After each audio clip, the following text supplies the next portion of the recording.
कैसे हैं आप लोग। तो आज की फिर क्लास स्टार्ट करते हैं। वही कल का सीन गिरा बोर्ड। तो गिरा बोर्ड को ये मान लो कि कुछ यहाँ से ईजाद होने वाला, जैसे ऊपर से गिरा था जब आम, तो न्यूटन साहब ने क्या ईजाद किया था, ग्रेविटी का नियम। तो अब ऊपर से गिरा है बोर्ड, तो हम क्या ज्ञात करेंगे, कोई और नियम। तो उस पर बाद में बात करते हैं। अभी टॉपिक पढ़ लेते हैं जो एग्ज़ाम में आने वाला है। चीज़ें याद करते रहेंगे। ऊपर से फल गिरा, ऊपर से आम गिरा, तो न्यूटन साहब ने ग्रेविटी की खोज की। ऊपर से बोर्ड गिरा है तो मैं ब्रेविटी की खोज करूँगा। लेकिन रुक जाओ, अभी उस पर नहीं जाते हैं। अभी इस फार्मूले पे आओ जो कि आपके एग्ज़ाम में आएगा, जो कि अरे यार पर्दा भी आ रहा है पीछे से, जो कि आपके लिए सही रहेगा। इधर से हवा देता हुआ पर्दा इधर भी आ रहा है, ये भी पढ़ना चाहता होगा। तो आप भी पढ़ना चाहो, ये भी पढ़ना चाह रहा है, मैं भी पढ़ रहा हूँ, पढ़ो, आपस में डिस्कस कर रहे हैं। आज क्या देख लेते हैं, जो कल हुआ था VCRS। क्या हुआ था कल, VCRS। अब किस किस को इसका फुल फॉर्म नहीं पता है, वेपर कंप्रेशन रेफ्रिजरेशन सिस्टम। ये इस चीज़ का बारे में हम लोग पढ़ रहे हैं। अभी किस में पढ़ रहे हैं, RAC में, रेफ्रिजरेशन एयर कंडीशनिंग के अंतर्गत पढ़ रहे हैं। चीज़ें समझो यहाँ पे। अब ये चीज़ हो गया, ठीक है। अब इसके 3-4 स्टेप और होते हैं, वो देख लेते हैं। देखो पहला स्टेप कौन सा इसका बोल रहा है, पहला क्या बोल रहा है, रेफ्रिजरेशन इफेक्ट। Refrigeration effect. अब इफेक्ट का मतलब क्या हुआ, प्रभाव, जो आप लोग समझते होंगे। रेफ्रिजरेशन इफेक्ट, अब इसमें लिख लो, ये क्या होता है, ये होता है H1 माइनस H4, जो हमने कल देखा था। कल क्लास आप समझेंगे, देखेंगे तो ये आपकी समझ में आएगा। अच्छा, अब एग्ज़ाम में इसकी यूनिट पूछेगा, रेफ्रिजरेशन इफेक्ट क्या होता है, वहाँ पे आपको लगाना होगा H1 माइनस H4। अब आगे बढ़ोगे, अगर यूनिट पूछ लेगा तो क्या लिख दोगे, किलो जूल पर किलोग्राम, ये इसकी यूनिट होती है। अगला मेरे पास क्या है, वर्क इनपुट। अगला क्या है, वर्क इनपुट। वर्क इनपुट की हम जब बात करेंगे तो वो क्या कहलाएगा आपका, H2 minus H1। H2 minus H1, इसकी क्या यूनिट रहेगी आपकी, किलो जूल पर किलोग्राम। बातें क्लियर हो रही हैं, बातें समझ में नहीं आ रही हैं तो समझो, अगर समझ में नहीं आ रही हैं तब समझना पड़ेगा। तीसरी क्या होती है, रेफ्रिजरेशन कैपेसिटी।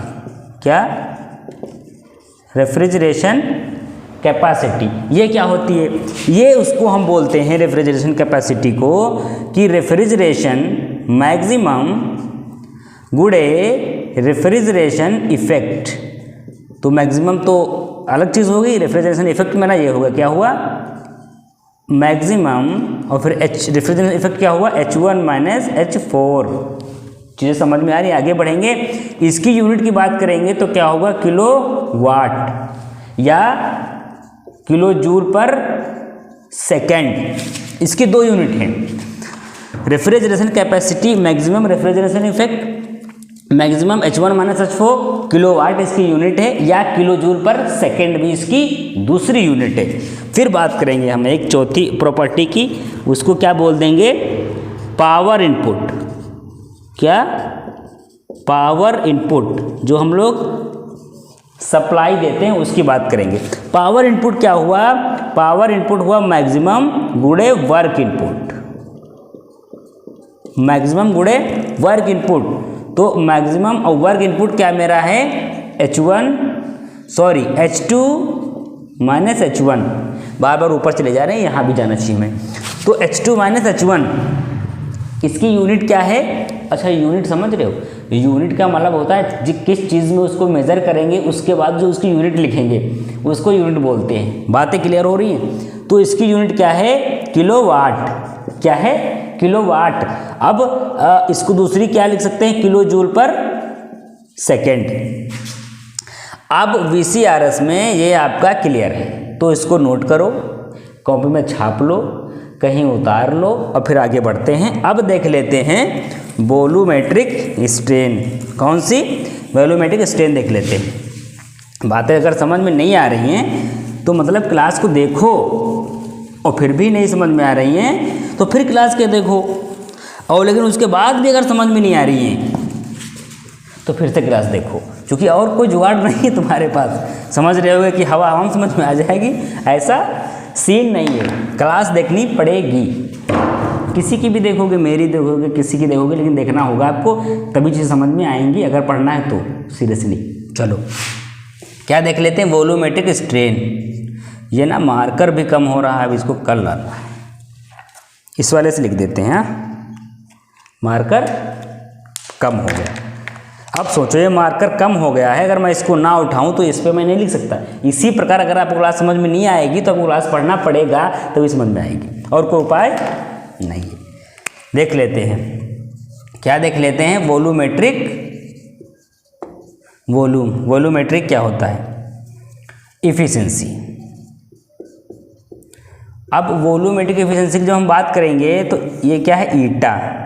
क्या है, वॉल्यूमेट्रिक इफिशिएंसी क्या होती है, एक मेरी होती है आपकी एक्चुअल, क्या है, actual volume upon theoretical volume. Theoretical volume. अब समझ लेते हैं एक्चुअल थ्योरेटिकल किस चीज़ की बात कर रहा है। एक्चुअल वॉल्यूम बात कर रहा है इनलेट ऑफ कंप्रेशर। ये कंप्रेसर के इनलेट की बात करेगा एक्चुअल वॉल्यूम, और ये थ्योरेटिकल वॉल्यूम किसकी बात करेगा, स्वेप्ट वॉल्यूम की। Theoretical volume of swept volume. बात समझ में आई। यहां से हम वॉल्यूमेट्रिक एफिशिएंसी का जब फार्मूला देखते हैं तो efficiency of volumetric actual volume, मतलब कितना वॉल्यूम इसका एक्चुअल था, फिर इनलेट ऑफ कंप्रेसर, मतलब ये हम डीप में थोड़ा चलेंगे। इनलेट ऑफ कंप्रेसर, कंप्रेसर के इनलेट पे कितना है, फिर थ्योरेटिकल वॉल्यूम में क्या है, वॉल्यूम ऑफ स्वेप्ट वॉल्यूम, कितना स्वेप्ट वॉल्यूम है उस पर बात करेगा। आगे देखते हैं। अब हमें स्वेप्ट वॉल्यूम पता है ना, क्या होता है, वॉल्यूम पर मास। वॉल्यूम पर मास होता है मेरा स्वेप्ट वॉल्यूम। इसको हम क्या लिख सकते हैं, वॉल्यूम एंट्री। स्वेप्ट वॉल्यूम को हम क्या लिख सकते हैं, वॉल्यूमेट्रिक एंट्री। अगर फिर हम आगे की बात करेंगे अपान टोटल वॉल्यूम, यहाँ नीचे हो जाएगा। तो जब हम और आगे की बात करते हैं तो हमें क्या होता है, efficiency of volumetric equal to क्या हुआ, वॉल्यूमेट्रिक एंट्री अपॉन टोटल। जब हम यहाँ की बात करेंगे तो पाई/4 d² L गुड़े n/60 अपॉन गुड़े k। ये आपका वॉल्यूमेट्रिक एफिशिएंसी का फार्मूला है। बात क्लियर हो गई। यहाँ से हमने क्या देखा, ये टोटल उसका वॉल्यूम की बात करेगा, ये एन नंबर की बात करेगा, वो उसकी रोटेशन की बात करेगा, टोटल आपके रेफ्रिजरेशन की बारे में ये सारी चीज़ें हो गई। तो हम वॉल्यूमेट्रिक एफिशिएंसी को इस टर्म में देखेंगे। और अभी हमने क्या पढ़ा था, वॉल्यूमेट्रिक एफिशिएंसी तो ये हो गई। पिछले हमने पढ़ा है कि रेफ्रिजरेशन इफेक्ट और रेफ्रिजरेशन इफेक्ट, वर्क इनपुट और रेफ्रिजरेशन कैपेसिटी, और हमने क्या पढ़ा है, हाँ, पावर इनपुट। इन सारी चीज़ों के बारे में आपको यहाँ से इन्फॉर्मेशन मिलेगी और यहाँ से समझ लो, पढ़ लो, ठीक है। तो ये सारी बातें यहाँ पे हो गई, नोट करो, पढ़ो, और ठीक है। तो फिर कल दूसरी क्लास देखते हैं, तब तक के लिए बाय बाय, गुड बाय। और इसमें पढ़ो, इसको हल्के में मत लो, वरना एग्ज़ाम तुम्हें हल्के में ले लेगा तो फिर नंबर हल्के हल्के आएंगे। अगर नंबर भारी भारी लाना है तो ना, तो पढ़ना पड़ेगा चीज़ों को। Good good.